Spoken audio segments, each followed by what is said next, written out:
ஏற்றுமதி தொழில் மட்டும் இல்லாமல் எந்த தொழில்னாலும் ரிஸ்க் இருக்கும். இதை நாம் மனசில் வச்சுக்கணும். ரிஸ்க்கை கண்டு பயப்படக்கூடாது. பலரும் ரிஸ்க் வந்ததுன்னா அதை எப்படி ஸ்கிப் பண்ணிட்டு போகலான்னு பார்ப்பாங்க. அப்படி பயப்படாமல் அதை ஹேண்டில் பண்ண தெரிஞ்சுக்கிட்டோம் அப்படின்னா நமக்கு எந்த பிரச்சனையும் இல்லை. எக்ஸ்போர்ட்டில் லாபம் அதிகம், இது நம்ம எல்லாருக்கும் தெரியும். அதே அளவுக்கு ரிஸ்க்கும் அதிகம், அதையும் நாம் ஞாபகம் வச்சுக்கணும். ஃபஸ்ட்டு ரிஸ்க் என்ன அப்படின்னா பேமெண்ட் ரிஸ்க். குட்ஸ் அனுப்பிச்சிருவோம், பணம் வராது. ஸோ இதுக்கு நமக்கு என்ன பாதுகாப்பு? எல்சி மற்றும் இசிஜிசி.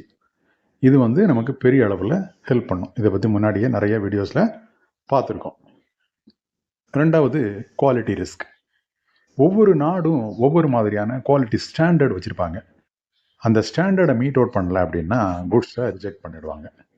குட்ஸ் ரிஜெக்ட் ஆகிடுச்சு அப்படின்னா நாம் அதை திருப்பி இந்தியாவுக்கு எடுத்துகிட்டு வரணும். அது நமக்கு லாஸ்ன்னு சொல்லக்கூடாது, 2 மடங்கு லாஸ் அப்படின்னு சொல்லணும். ஸோ அப்போ நம்ம என்ன பண்ணலாம்? 2 வழி இருக்குது. ஒன்று, குட்ஸை ஷிப்மெண்ட் பண்ணுறதுக்கு முன்னாடியே எஸ்டிஎஸ் மாதிரியான இன்ஸ்பெக்ஷன் ஏஜென்சியை வச்சு ஒரு ப்ரீ ஷிப்மெண்ட் இன்ஸ்பெக்ஷன் பண்ணி நம்ம குவாலிட்டி எந்த அளவுக்கு இருக்குது அப்படின்றத நாமளும் தெரிஞ்சுக்கலாம். பையருக்கு அனுப்பிச்சிட்டோம் அப்படின்னா அவருக்கும் ஓரளவுக்கு திருப்தியாக இருக்கும்.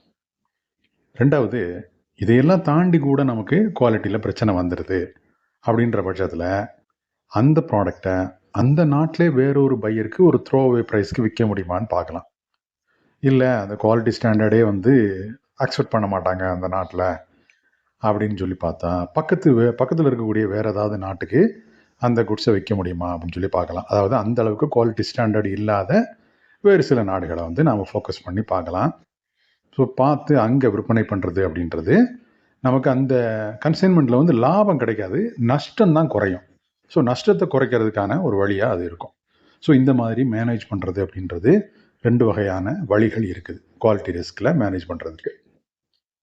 மூணாவது கரன்சி ரிஸ்க். நம்ம பெரும்பாலும் டாலரில் தான் இன்வைஸ் பண்ணுவோம். ஸோ டாலர் வெர்சஸ் இந்தியன் ருப்பீஸோட வேல்யூ அப்படின்றது டெய்லி ஃப்ளக்சுவேட் ஆகிட்டே இருக்கும். ஸோ இதில் நமக்கு ஏற்படக்கூடிய லாஸை கவர் பண்ணுறதுக்கு பேங்க்கில் ஃபார்வர்ட் கான்ட்ராக்ட் போட்டுக்கிறது ரொம்ப நல்லது. மூணாவது, அதுக்கு அடுத்து உள்ளது டிரான்சிட் ரிஸ்க். கப்பலில் போகும்போது புயல் அடிக்குது, சுனாமி வருது, கப்பலில் உள்ள கண்டெய்னர் டேமேஜ் ஆகுது, இல்லை கண்டெய்னரே கடலுக்குள்ளே விழுந்துருது. ஸோ இந்த மாதிரியெல்லாம் நிறைய ப்ராப்ளம் இருக்கும்போது அதுக்கு நாம் என்ன பண்ணணும்? மரைன் இன்சூரன்ஸ் எடுக்கணும். அதுதான் இந்த மாதிரி இழப்புகளை தாக்கு பிடிக்கிறதுக்கான ஒரே வழி. அதுக்கு அடுத்து பார்த்தோம் அப்படின்னா பொலிட்டிக்கல் மற்றும் லீகல் ரிஸ்க். திடீர்னு ஒரு நாடு ஒரு சில பொருட்களை இறக்குமதி பண்ணுறதுக்கு தடை விதிக்கலாம். அதுவும் சில நேரங்களில் இந்தியாவிலேருந்து இறக்குமதி பண்ணுறதுக்கு தடை அப்படின்னு கூட சொல்லுவாங்க. அந்த மாதிரி சூழல் ஏற்படாமல் இருக்கிறது நம்ம கையில் கிடையாது.